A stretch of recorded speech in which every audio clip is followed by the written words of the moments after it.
শুভ সকাল বন্ধুরা, তোমরা সবাই কেমন আছো? আশা করছি যে যেখানেই আছো ভালো আছো, সুস্থ আছো। তোমাদের ভালোবাসায় আশীর্বাদে ভালো আছি, সুস্থ আছি। আজকে হচ্ছে রবিবার, তো রবিবারের সকাল থেকে তোমাদের সাথে শুরু করলাম। তো বন্ধুরা দেখো, সকাল সকাল কিন্তু এদিকে দেখো মামামের জন্য ম্যাগি বানিয়ে নিলাম, আর আমার জন্য হচ্ছে চা বানালাম। আমি তো চা খাবো, ম্যাগিটা তো সকাল সকাল ঘুম থেকে উঠেই খাবো না, তাই আর কি চা বানিয়ে। আর রবিবার যেহেতু আজকে একটু দেরিতেই ঘুম থেকে উঠলাম, তো দেরিতে ঘুম থেকে ওঠাতে কাজ বাজে তো দেরি হবে জানোই। তো যাই হোক, সমস্ত বাসি কাজবাজ কিন্তু সেরে নিয়েছি। বাসি কাজবাজ সেরে তারপরে কিন্তু ওই যে মামামের জন্য একটু ম্যাগি বানালাম আজকে, আর মামামকে ম্যাগি বানিয়ে দিলাম, আর হচ্ছে আমি হচ্ছে চা বানিয়ে এই যে বসে পড়লাম খেতে। তো মামাম ওদিকে খাচ্ছে আর এদিকে আমিও চাটা খেয়ে নিলাম। তো চা খেয়ে তারপরে না কিছুক্ষণ অন্য সব কাজ করছিলাম। তো অন্য ঘর মানে বিছানা টিছানা তোলা, ঘরটা ঝাড়ু দেওয়া এসব করে টরে না তারপরে দেখো রান্না করব কি। তো মামামের বাবা বললো দেরি হবে আসতে, তাই ঘরে ডিম ছিল। তো রবিবারের দিন অন্য কিছু হলে ভালো হতো, কিন্তু ঘরে ডিম ছিল, সেই ডিমই আজকে রান্না করছি। কি করব, যা আছে ঘরে তাই রান্না করে নিই। আর আমি হচ্ছে বাজারে গেলে কিন্তু যেতেই পারি, কিন্তু আমি না বাজারে যেতে পছন্দ করি না, তাই যাই না খুব একটা। কোনো দরকার ছাড়া বাজারে কমই যাই। তো দেখো এদিকে কিন্তু আমি মানে ডিমই রান্না করে নিলাম প্রথমে, ডিম আর হচ্ছে আলু ভাজা করে নিলাম, কারণ একটা সবজি দিয়ে খাবো, তাই আর কি ডিম আর আলু ভাজা করে মানে ডিমের ঝোল করলাম আর হচ্ছে আলু ভাজা করে নিলাম। তো ওদিকে ডিমের তরকারি আর আলু ভাজা করে নিয়ে তারপরে কিন্তু রান্নাঘরটা ভালো করে পরিষ্কার করে, রান্নাঘর জানোই তো রান্নার পরে কি কি কাজ থাকে, সমস্ত কিছু কিন্তু কমপ্লিট করলাম আর কি। রান্নাঘরের মানে গ্যাস ওভেন মোছার থেকে শুরু করে তারপরে রান্নাঘরটা মোছা, তারপরে কিন্তু বাসন কাসন যতগুলো বেরিয়েছিল রান্নার পরে সব কিছুই কিন্তু ধুয়ে নিয়েছি। তো ধুয়ে নিয়ে এসে রাখলাম, দেখতেই পারলে গুছিয়ে রেখেছি। তারপরে ওই টেবিলটাকেও মুছে নিয়েছি, সমস্ত কিছু করে নিয়ে না তারপরে দেখো একটুখানি সেলাই নিয়ে বসলাম। তো এই যে দেখো সেলাই করে নিচ্ছি।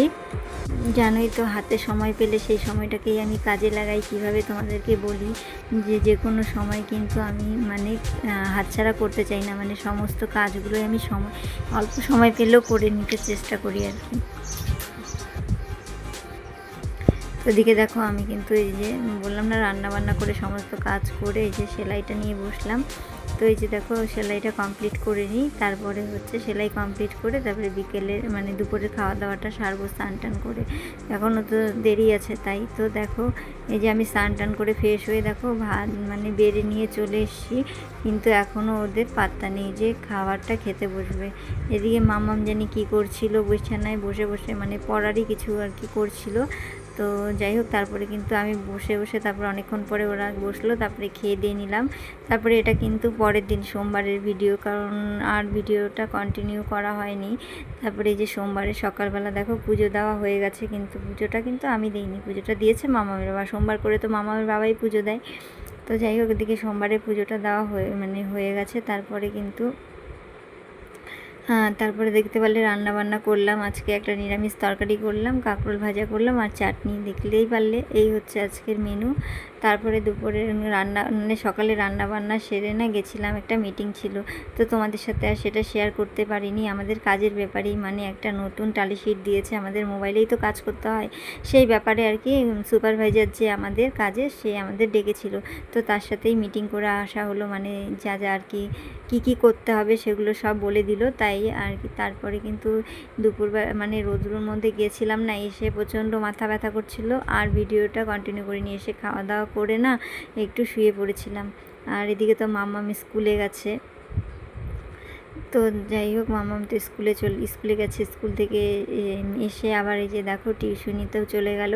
আর তারপরে কিন্তু আমি যে শুয়েছিলাম বললাম না, বিছানাটা উঠিয়ে দেখো, বিছানা থেকে উঠে বিছানাটা আর কি ছেড়ে, আর মামাম আজকে মানে টাইমই পায়নি, এসে একটু খেলো আর চলে গেল টিউশনি। আর ওর বাবা ছিল, যেহেতু মামামের বাবা আজকে কাজে যায়নি, তাই ওই গেছে দিতে। আর এদিকে তারপরে আমি উঠে না আর তো শুয়ে থাকলাম না, উঠে বিছানাটা গুছিয়ে নিলাম, মানে বিছানায় শুলে তো একটু এলোমেলো হয়, তাই বিছানাটা গুছিয়ে নিলাম। আর এই যে জামা কাপড়গুলো এলোমেলো ছিল, বিছানাটা গুছিয়ে ঘরটা ঝাড়ু দিয়ে তারপরে এই যে এলোমেলো জামা কাপড়গুলো গুছিয়ে নিচ্ছি। তারপরে না সকালে কিন্তু স্নান করেছি, কিন্তু এখন এতটা গরম লাগছে, তো আবার একটু ভাবছি যে জল ঢেলে আসবো, জল ঢেলে এসে সন্ধ্যা দেবো। তো সন্ধ্যাটাও প্রায় হয়ে আসছে। তো দেখো এদিকে দেখো আমি স্নান টান করে চলে এসলাম, এসে এই যে এখন যে সন্ধ্যাটা দিয়ে নিচ্ছি। তো দেখো এই যে সন্ধ্যা দেওয়ার জন্য সমস্ত কিছু রেডি করছি, আর সন্ধ্যা রেডি করে নিই আস্তে ধীরে সমস্ত কিছু। আর হচ্ছে ধুনো জ্বালাবো একটু, সন্ধ্যাবেলা ধুনো জ্বালালে খুব মানে ভালো লাগে। তারপরে ধুনো জ্বালিয়ে না সমস্ত মানে বাইরে সব ঘরে দেখিয়ে তারপরে সন্ধ্যাটা দেওয়া কমপ্লিট করে নিই। তো বন্ধুরা যে যেখান থেকে আমার ভিডিওটা দেখছো ও তারা প্লিজ একটু সাপোর্ট করো আমাকে, তোমরা প্লিজ তোমরা সাপোর্ট করো, তোমাদেরকেও আমি সাপোর্ট করব। আমরা যদি একে অপরকে সাপোর্ট না করি তাহলে কী করে এই প্ল্যাটফর্মে এগিয়ে যাব বলো তো? তোমরাও একটু সাপোর্ট করো, আমিও তোমাদের সাপোর্ট করব, এইভাবেই আমরা একজনের হাত ধরে এগিয়ে যেতে থাকবো। আর নতুন বন্ধু হয়ে যারা দেখছো প্লিজ সাপোর্ট করো বললামই তো। আর পুরনো বন্ধু হয়ে যারা আছো তাদের অসংখ্য অসংখ্য ধন্যবাদ। তাদের মানে কমেন্টগুলোর জন্যই আমি এই ভিডিওগুলো করতে উৎসাহিত পাই। তো তাদেরকে তো অসংখ্য ধন্যবাদ বললামই। তো বন্ধুরা আজকের ভিডিওটা আমি এখানেই রাখছি, তোমরা সবাই ভালো থেকো, সুস্থ থেকো। আর বললামই আমার ভিডিওটা যদি ভালো লাগে তো লাইক কমেন্ট শেয়ার সাবস্ক্রাইব করে আমার পাশে থেকো। তো আবার দেখা হচ্ছে নেক্সট ভিডিওতে, সকলকে ততক্ষণের জন্য টাটা।